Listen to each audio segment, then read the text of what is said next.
வணக்கம். இன்னைக்கு சிறகடி காசி சீரியலில் சூப்பரான சீனு என்னென்னா, நம்ம மீனா வந்துட்டு சூப் குடுக்குறாங்க. சூப்பை குடுத்து குடிக்க வைக்கிறாங்க. குடிக்க வச்சோன்னே எல்லாரும் சூப்பரா இருக்கு அப்படின்னு சொல்றாங்க. "என்ன பெரிய சூப்பு, ஊர் இல்லாத சூப்பு" அப்படிங்கிறாங்க. மற்றவங்கலாம் ரோகிணிக்கு கொஞ்சம் குடுக்கலான்னா, ரோகிணி முடியாதுன்ட்டாங்க. இந்த அம்மாவை கேட்டால் இந்த அம்மா வந்துட்டு கடுப்படிக்குது. கடுப்படிச்சுன்னா அவன் சொல்கிறான், முத்து சொல்கிறான், "அம்மாவுக்கு டாக்டரேட் பட்டம் போயிருச்சு" அப்படின்னு. ஆக்சுவலாக இந்த இந்த ஃபேமிலியோட பிட்ரயல் அப்படிங்கிறது நாள் நடந்துச்சு. அடுத்த நாள்னா இந்த அம்மா வந்து அந்த முகத்தை கூட பார்க்காம டிஸ்டர்ப் ஆகி சண்டை போட்டே இருக்கணும். ஆக்சுவலாக அது விஜயாவோட கேரக்டர் அதான் நடந்திருக்கணும். ஆனால் இது சாதாரணம் தானே, சரி போ அப்படின்னு அடுத்த நாள் உட்காந்துருக்கதே நம்மளால் பண்ண முடியல.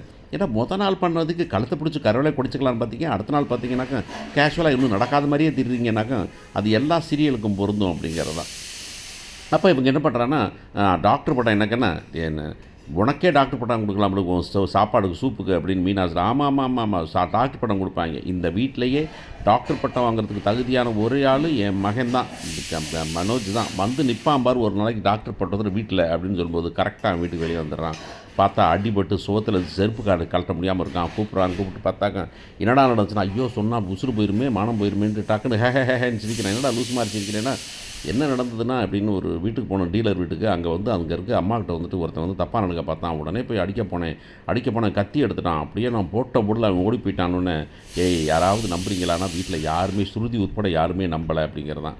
ரோகிணி உடனே சொல்கிறாங்க, இங்கே பாருங்க அவன் ரவுடி இல்லை, ஆனால் வந்துட்டு கோழை இல்லை அப்படின்னு சொல்கிறாங்க. உடனே வந்து அவன் கதையை கம்பி கட்டுற கதையை கேட்டு அந்த அம்மாவை நம்பலாம், மற்றவங்க நம்புவாங்களா, அவங்கெல்லாம் சிரிச்சுக்கிட்டே இருக்காங்க. நான் போகிறேன் அப்படின்னு, நீங்கள் நம்புங்க நம்பாட்டி போங்கன்ட்டு போயிடுறேன். ஆனால் ரோஹிணி உள்ளார வந்து என்ன நினச்சி உண்மையை சொல்லு அப்படின்னு சொல்லி, மற்றவங்களை ஏமாத்தலை என்னை ஏமாற்ற முடியாது, நீ அவ்வளோ தூரம்லாம் தைரியமானதில்லை எனக்கு தெரியும், நீ சொல்லு அப்படின்னா. சொல்கிறேன்னு சொன்னாக்க இப்படி சொன்னார் அந்த மொட்டையர் என் ஃப்ரெண்டு, அதில் போய் மாட்டிக்கிட்டேன் அப்படின்னா, உனக்குலாம் அறிவே இல்லையா அப்படின்னு அந்த பொண்ணு திட்டுது. பார்ப்போம்.